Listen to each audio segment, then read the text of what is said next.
LAFC와 레알 솔트레이크의 이 불꽃 튀는 대결은 단순히 MLS 서부 컨퍼런스 최상위권 자리를 두고 벌인 정면 승부 그 이상이었습니다. 미국 대륙의 뜨거운 햇살 뒤에는 정확히 10년 만에 되풀이된 잔혹하고도 심리적인 대학살의 시나리오가 숨어 있었습니다. 3대1 LAFC의 완승을 알리는 종료 휘슬이 울렸을 때 중계 카메라의 시선은 승자에게만 향하지 않았습니다. 한때 미국 축구가 자랑하던 최고의 스피드 신동이자 레알 솔트레이크의 베테랑 수비수 디안드레 예들린의 처직에 늘어진 어깨와 처연한 눈빛에 오랫동안 머물렀습니다. 하지만 잔인함의 정점은 경기 후 인터뷰에서 터져나왔습니다. 수많은 취재진과 카메라 앞에 선 예들린은 잿빛처럼 어두운 얼굴로 인터뷰실에 들어섰습니다. 프리미어리그를 호령하던 베테랑 수비수의 자존심은 온데간데 없었고 예들린은 뼈아픈 고백을 털어놓았습니다. 저는 완전히 이성을 잃고 말았습니다. 손흥민 선수를 마주하는 순간 어떻게 해야 할지 전혀 갈피를 잡을 수 없었습니다. 어떠한 선택을 내리든 그 순간 그것이 사형 선고라는 것을 깨닫게 됩니다. 그는 너무나 빠르고 완벽합니다. 저는 그저 공이 우리 골문 안으로 굴러들어가는 것을 바라보며 스스로에게 물을 수밖에 없었습니다. 왜 하필 그일까? 왜 항상 손흥민인 것일까?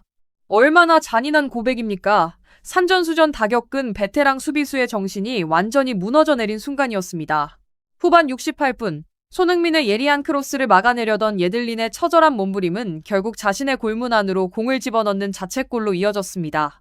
그것은 단순한 실수에 그치지 않았습니다. 심리적 붕괴가 도달한 최후의 절정이었습니다. 10년이라는 세월이 흘러 런던의 추억에서 미국 땅에 이르기까지 예들린은 여전히 손흥민이라는 거대한 잔혹극 속 불쌍한 희생양에 불과하다는 사실을 씁쓸하게 인정할 수밖에 없었습니다.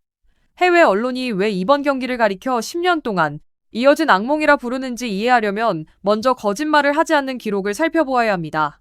LAFC가 거둔 3대1 완승의 무대에서 팀이 기록한 3골의 100%가 모두 손흥민의 발끝에서 시작되었습니다. 전반 11분 예리한 왼발 슈팅으로 골문 구석을 찌른 선제골. 전반 40분 상대 수비진을 완벽히 무너뜨리며 MLS 어시스트 단독 선두 자리를 굳건히 지키게 만든 10호 도움. 그리고 후반 68분 상대 수비수의 자책골을 유도해낸 치명적인 크로스까지. 3골 모두에 관여한 손흥민의 동무대였습니다. 경기를 생중계하던 현지 해설진은 예들린의 플레이를 두고 사실상 치욕이라는 표현까지 서슴지 않았습니다. 미국의 주요 스포츠 매체들은 손흥민이 예들린의 커리어를 또 한 번 무너뜨렸다고 헤드라인을 장식했고 영국 언론들 역시 태평양을 건너도 손흥민과 예들린 사이의 격차는 결코 줄어들지 않는다며 뼈있는 마일마일을 던졌습니다. 더욱 놀라운 사실은 이번 골이 손흥민 선수가 월드컵을 마치고 돌아온 뒤 불과 며칠 만에 터뜨린 2경기 연속골이자 237일 동안 이어진 시즌 첫 골 가뭄을 씻어낸 완벽한 부활의 신호탄이었다는 점입니다. 왕의 귀환은 LAFC의 희망을 불어넣음과 동시에 MLS 리그 전체에 거대한 공포를 재뿌렸습니다. 첫 번째 원인은 예들린과 레알 솔트레이크의 수비진을 완전히 마비시킨 손흥민의 가장 치명적인 무기, 바로 양발을 자유자재로 쓰는 완벽한 능력이었습니다.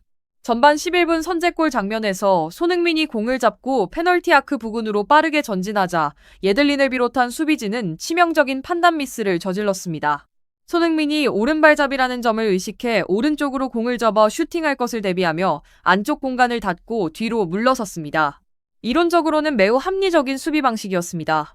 하지만 손흥민은 수비수들의 예측을 완전히 뒤엎었습니다. 한 차례 스텝오버로 예들린의 균형을 흔들어 놓은 뒤 공을 접지 않고 반박자 빠른 왼발 슈팅을 시도했습니다. 공은 골문 왼쪽 아래 구석으로 정확히 빨려 들어갔습니다. 예들린은 방향을 바꾸지 못한 채 멈춰서서 공이 골문 안으로 들어가는 모습을 그저 바라볼 수밖에 없었습니다. 오른발을 막으려 하자 왼발이 터져나오는 손흥민의 양발 능력 앞에서 아주 짧은 망설임이 결국 실점으로 이어진 것입니다. 두 번째 원인은 런던에서 시작되어 지금까지 이어진 잔혹한 잔상의 기억 때문이었습니다. 지금으로부터 10년 전인 2015년 두 청년은 토트넘 네스퍼라는 같은 유니폼을 입고 런던의 훈련장에서 함께 땀을 흘렸습니다. 하지만 손흥민이 득점왕에 오르며 잉글랜드의 전설로 자리 잡는 동안 예들린은 주전 경쟁에서 밀려나 선더랜드와 뉴캐슬로 팀을 옮겨야 했습니다. 문제는 예들린의 포지션이 오른쪽 풀백이었고 토트넘의 왼쪽 공격수인 손흥민과 경기 내내 정면으로 맞붙어야 했다는 점입니다. 2018년에는 손흥민의 결정적인 패스로 결승골을 허용했고 2019년에는 손흥민의 강력한 중거리 한 방에 무너졌습니다. 2020년에는 손흥민의 왼발 슈팅이 예들린의 다리 사이를 통과해 골문으로 들어가는 치욕적인 알까기 실점까지 경험했습니다. 이 길고 고통스러운 악몽의 기억은 예들린의 무의식 속에 깊은 흉터를 남겼습니다. 미국 무대에서 다시 만났을 때 손흥민이 작은 움직임만 보여도 예들린의 뇌리에는 과거의 공포가 되살아나 이성을 마비시켰습니다. 세 번째 원인은 손흥민의 진화된 경기 운영 능력과 플레이메이킹에 있었습니다. 그는 더 이상 스피드에만 의존하는 공격수가 아니라 경기 전체의 공간을 지배하는 연출가로 진화해 있었습니다. 전반 40분 두 번째 득점 상황을 보면 수비수들이 손흥민의 슈팅을 막기 위해 3명이나 좁게 모여들었습니다. 바로 그 순간 손흥민은 좁아진 수비벽 뒤로 침투하는 부안가의 움직임을 정확히 읽어내고 칼날 같은 킬패스를 찔러 넣었습니다. 상대 수비가 슈팅을 막으려 모여들면 패스로 무너뜨리고 패스를 차단하려 공간을 벌리면 직접 슈팅을 시도하는 손흥민의 지능적인 플레이 앞에 레알 솔트레이크의 수비진은 완전히 멘붕에 빠졌습니다. 마지막 네 번째 원인은 손흥민이 만들어내는 압도적인 압박감과 예들린의 자책골이었습니다. 후반 68분에 나온 자책골 장면은 결코 우연이 아니었습니다. 오른쪽 측면에서 손흥민이 보낸 낮고 빠른 크로스는 골키퍼와 수비수 사이에 가장 위험한 지역으로 들어갔습니다. 예들린이 몸을 던지지 않았다면 뒤에 있던 LAFC 공격수에게 그대로 득점을 허용할 상황이었습니다. 하지만 손흥민의 패스가 가진 엄청난 속도와 궤적 그리고 압박감 속에서 예들린이 뻗은 발은 공의 방향을 바꾸어 자신의 골문 안으로 들어가고 말았습니다. 손흥민의 존재 자체가 상대를 압박해 스스로 무너지게 만든 결정적인 순간이었습니다. 겉으로 보이는 1골 1도움이라는 기록 너머에는 데이터 전문가들만이 알아채는 손흥민의 압도적인 클래스가 숨어 있었습니다. 교체되어 물러나기 전까지 72분 동안 손흥민은 단 하나의 파울도 범하지 않고 지능적인 위치 선정과 완벽한 간결함으로 경기를 지배했습니다. 상대 진영에서의 패스 성공률은 완벽에 가까웠으며 경기의 템포를 마음대로 조율하는 모습은 월드클래스의 품격이 무엇인지 그대로 보여주었습니다. 언제 속도를 올려 수비 라인을 균열시킬지, 언제 템포를 줄여 동료들에게 공간을 만들어줄지 정확히 알고 있는 손흥민의 여유로움이야말로 그가 왜 여전히 최고의 자리에 있는지를 증명하는 진짜 내공이었습니다.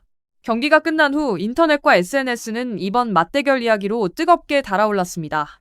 해외 축구 커뮤니티 레딧에서는 예들린이 손흥민을 피해 미국까지 왔지만 손흥민은 이미 그곳에서 예들린을 기다리고 있었다라는 댓글이 가장 많은 공감을 받았습니다.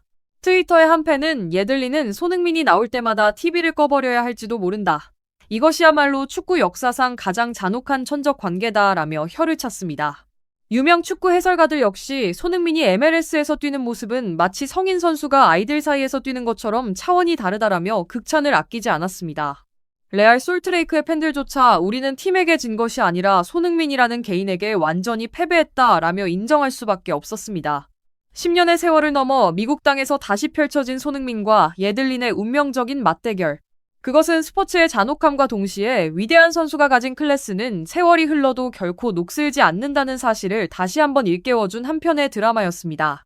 예들린에게는 또 한 번의 뼈아픈 악몽이었겠지만 손흥민에게는 자신이 왜 세계 최고의 공격수 중 한 명인지를 다시금 증명한 완벽한 무대였습니다.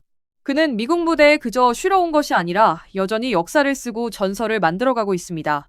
오늘 준비한 영상은 여기까지입니다. 10년 동안 이어진 두 선수의 기묘한 운명과 손흥민 선수의 압도적인 활약에 대해 여러분은 어떻게 생각하시나요? 여러분의 생각을 댓글로 자유롭게 남겨주세요. 오늘 영상이 흥미로우셨다면 구독과 좋아요, 알림 설정까지 부탁드립니다. 영상 제작에 정말 큰 힘이 됩니다. 시청해주셔서 감사합니다.